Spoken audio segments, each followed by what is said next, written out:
IGA Kefka Egan here, back for another informative video based in Minecraft 1.9 pre-release 5. Anyway, today I'm going to show you some little tricks that I think a lot of people should know, but in case you don't, I'm going to cover them.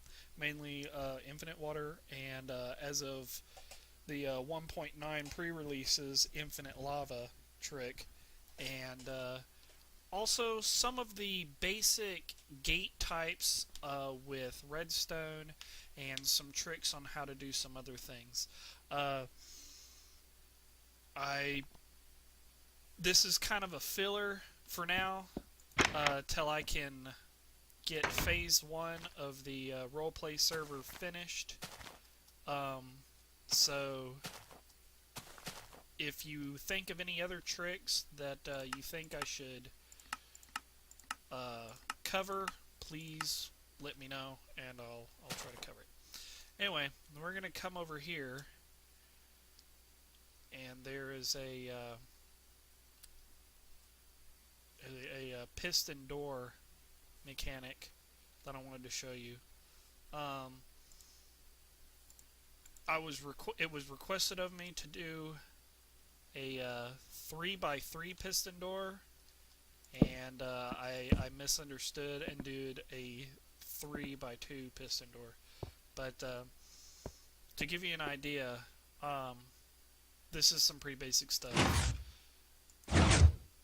The pistons would likely be hidden. The idea is that you have one line going to the bottom piston, and then one line what appears to be going to the top piston, but it also powers this block, and therefore powers the third piston. Now later on I'll try to find a deal where you could actually do a 3x3 door, and when I get that up, I'll probably do another video to show how that works. However, there are tutorials on YouTube. You're welcome to go hunt for them, but I'll probably figure out how to do them so I can do them for people. Anyway, over here I have my little redstone testing area. But before we get to the redstone, let's cover the infinite water and infinite lava tricks. Now, previously, before 1.9, lava was not renewable. Once you used up lava or turned it into obsidian or placed something over it, it was gone and you had to go find something else. It kind of ruined, it made gathering obsidian a little bit harder, and short of going to the nether, there really wasn't any other way of getting lava, essentially. Well, now they've done a trick where you can do infinite lava, and it's similar to the infinite water design, which if you don't know the infinite water trick yet, this is how you do it. This can be bigger as it'll create more water to fill in the rest, but the smallest space you can do it to make infinite water is a 2x2 hole, and for either of these tricks, the pits have to be no more than 1 deep or the trick won't work. However, you can extend it down, but that's beside the point. The idea is that you fill a piece of water here, here, and here, in 3 of the corners, and leave the 4th one empty. The water will flow into the 4th one and create a completely new water block.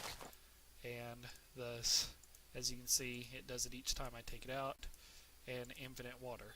To see it in action, all you have to do is pull 1, 2, 3, boom. And of course, you can extend this out. Usually. Well, it works a little bit sometimes, but once I made a fountain that would work as an infinite water supply. Anyway, lava can now do the same thing, but it works in a slightly different pattern, a plus sign or cross formation. The idea is the same, except for you need 4 lava blocks, and you need to put them in each of the arms of the cross and leave the center blank. And like the water, the lava flows in and fills in the middle part. Of course, it takes a little bit longer, but there you have it. The lava flows in, creates another one. And again, just to show visual demonstration, build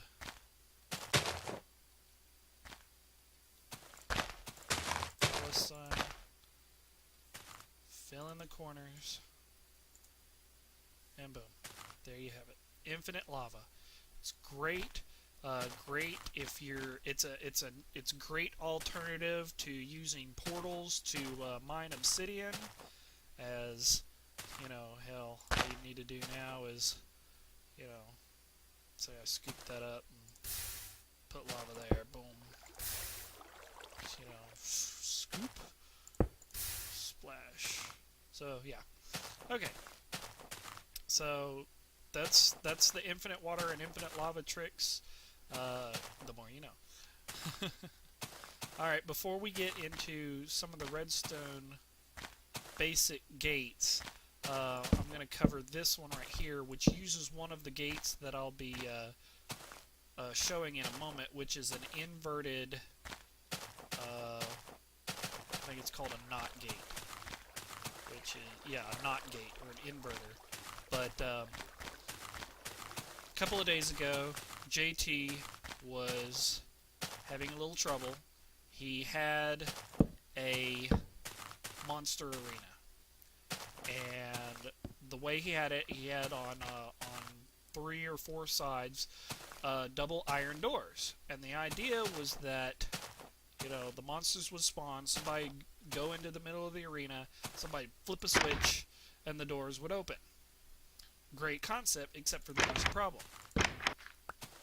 Like, you would expect to be able to wire it, and he wired it just like this, and it's no fault to him. I mean, it's pretty logical, but he wired it much like this. And he had his door, and he went ahead and set his door, and everything looked fine, everything looked good, and then he hit the switch, only one door open. Hit the switch again, one door closed, one door open.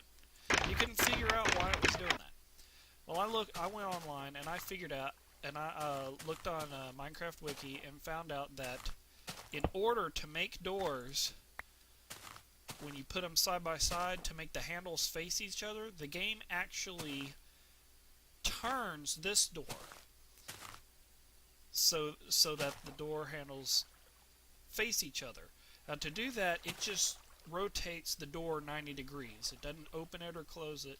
So actually, when you're looking at a door this way, technically this door is, technically in the game code, is open. So therefore, when you hit the switch, when receiving power, it stays open, the other one opens, and then when you turn it off, it closes. That's why it does that way. To fix that, I found out that you needed to use a NOT gate. And a NOT gate is simply a block with a redstone torch, which powers the door, and you see it closed. And this is an inverter or a NOT gate. And that way, when the redstone power goes to the NOT gate, it turns the redstone torch off, which reduces the power off there and opens the door, and that gets you the appropriate effect that you're looking for. I used Skype to help him.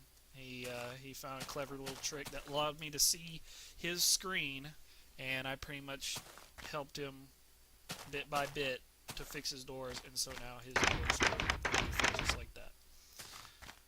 So to cover the quick sidetrack, I had a design for a soft boundary wall. Basically, it's a floating platform, You could build this up to make it look like, you know, the top of a castle wall or whatever. I just used wood blocks to simple. Um, the idea is you put water underneath it, the water flows down, and it's a soft barrier as players can get through it. But monsters, since they always rise in water, whenever they hit water, they rise up, and say he's trying. Either it'll push them back, or if they're persistent enough, they'll come in and get caught underneath this and drown to death, dropping their items safely to the bottom. As of 1.9.5, water for some reason will duplicate water blocks underneath it, and water will also flow over other water blocks. So when it did that, it spilled over to the sides, and so if you want to use this design, you'll have to extend the water channel out by one of the boundary of the water to catch the water flow. But it's a neat little idea. Use it if you like it. It's just whatever. So now to the final bit that I'll cover is the various redstone gates and how they work. We start with a basic input-output gate. We're going to use levers for levers, potato, levers for the power. If you don't know, levers when they're up means off, down is on. And as you can see, down it powers the redstone torch. So this is a basic input-output gate. Pretty simple. You can use a button, whatever. And then